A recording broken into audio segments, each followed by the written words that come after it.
Apa jadinya jika tahun 2026 menjadi tahun terakhir Indonesia disebut Raja Tanpa Mahkota di Asia Tenggara?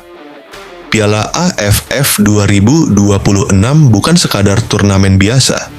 Ini adalah panggung pembuktian. Sebuah kesempatan emas bagi Garuda untuk menjawab satu pertanyaan yang sudah menggantung lebih dari 2 dekade. Kapan Indonesia benar-benar menjadi juara? 6 kali Indonesia melangkah ke final. 6 kali pula harapan itu pupus. Tahun 2000, 2002, 2004, 2010, 2016, dan 2020 menjadi saksi betapa dekatnya kita dengan trofi, namun tak pernah cukup dekat untuk menggenggamnya. Turnamen kali ini akan berlangsung 24 Juli hingga 26 Agustus 2026. Indonesia tergabung di grup A bersama Vietnam, Singapura, Kamboja, dan salah satu dari Timor Leste atau Brunei. Dan tentu saja, ada satu laga yang paling dinanti, Indonesia versus Vietnam. Rivalitas panas yang sudah membara selama 1 dekade terakhir. Belum bertanding, tapi perang sudah dimulai. Usai pengundian grup, salah satu pemain Vietnam melontarkan komentar bernada meremehkan. Mereka mengaku tak gentar, bahkan jika Indonesia memanggil seluruh pemain terbaiknya dari Eropa.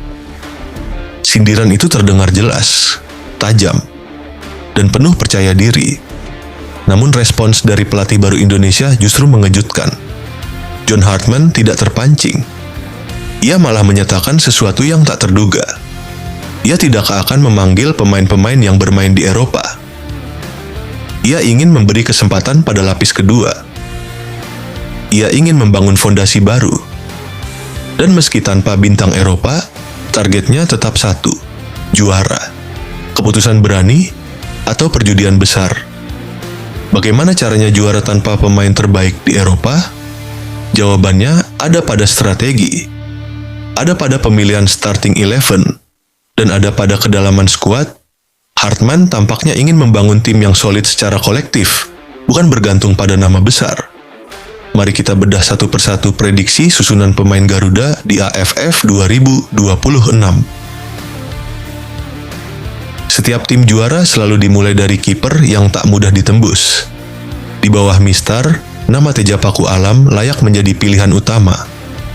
Performa konsistennya musim ini luar biasa. Dari 17 pertandingan, 11 kali clean sheet dan hanya kebobolan 8 gol. Statistik itu bukan kebetulan. Itu hasil fokus, refleks cepat, dan kepemimpinan di area pertahanan. Teja bukan sekadar penjaga gawang, ia adalah fondasi kepercayaan diri lini belakang.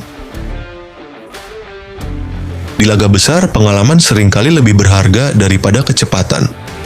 Satu tempat di bek tengah hampir pasti menjadi milik Jordi Ahmad. Bek senior ini membawa pengalaman panjang dari kompetisi Eropa. Ia terbiasa menghadapi pemain kelas dunia. Tenang dalam tekanan, kuat dalam duel, cerdas membaca pergerakan lawan. Di turnamen sekelas AFF, sosok seperti Jordi bisa menjadi jangkar stabilitas. Apa jadinya jika pengalaman bertemu dengan darah muda? Rizky Ridho menjadi tandem ideal. Bek yang tenang, disiplin, dan piawai membaca arah serangan. Dan satu nama muda siap naik kelas. Dion Marks. Usianya baru 20 tahun, namun jam terbangnya sudah terbentuk. Ia bisa menjadi kejutan yang membawa energi segar di lini belakang. 3 bek ini bisa membentuk pertahanan yang kokoh dan fleksibel. Serangan modern selalu dimulai dari bek sayap yang berani naik. Di kanan, Sandy Walsh menawarkan keseimbangan. Disiplin bertahan namun agresif saat overlap. Di kiri, Shane Patinama hadir dengan kecepatan dan keberanian menusuk. Kombinasi dua sisi ini akan membuat Indonesia tidak mudah ditebak. Pertahanan kuat, serangan lebar, transisi cepat. Setiap orkestra butuh konduktor. Tom Hay adalah otak permainan. Visi luas, umpan presisi, tempo terkontrol. Ia bukan tipe pemain yang mencolok secara fisik, namun sentuhannya menentukan arah pertandingan. Di sampingnya, Jordi Weerman berpotensi menjadi tandem ideal. Kreatif, punya kemampuan dribble dan tembakan jarak jauh, serta disiplin dalam membantu pertahanan. Dua pivot ini bisa menjadi pusat keseimbangan tim. Di ruang sempit, hanya pemain cerdas yang bisa menciptakan peluang. Eliano Reinders bisa menjadi penghubung antara lini tengah dan depan. Lincah, agresif, dan berani menusuk ke area berbahaya. Pergerakannya tanpa bola akan membuka ruang. Kombinasinya dengan striker bisa memecah pertahanan rapat khas Asia Tenggara. Juara ditentukan oleh siapa yang paling tajam di kotak penalti. Ciro Alves dan David da Silva berpotensi menjadi duet berbahaya. Ciro menawarkan kecepatan dan kreativitas. David menghadirkan fisik kuat dan insting gol tinggi. Keduanya pernah membangun chemistry yang kuat di level klub. Jika koneksi itu terbawa ke timnas, Indonesia akan punya lini depan yang tak mudah dihentikan. Dua karakter berbeda, satu tujuan yang sama, mencetak gol tanpa pemain Eropa, tapi tetap menakutkan. Apakah ini resep juara? Jika melihat komposisi ini, skuad lapis kedua Indonesia tetap terlihat solid.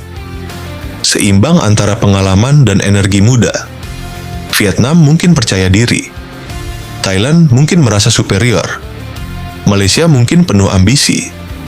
Namun kali ini, Indonesia datang dengan identitas yang jelas. Bukan sekadar tim berbakat, tapi tim yang siap bertarung. Berapa lama lagi kita harus menunggu? Sudah terlalu lama Indonesia disebut sebagai spesialis runner-up. Sudah terlalu sering kita berdiri di ambang sejarah, lalu terpeleset. AFF 2026 bisa menjadi momen perubahan.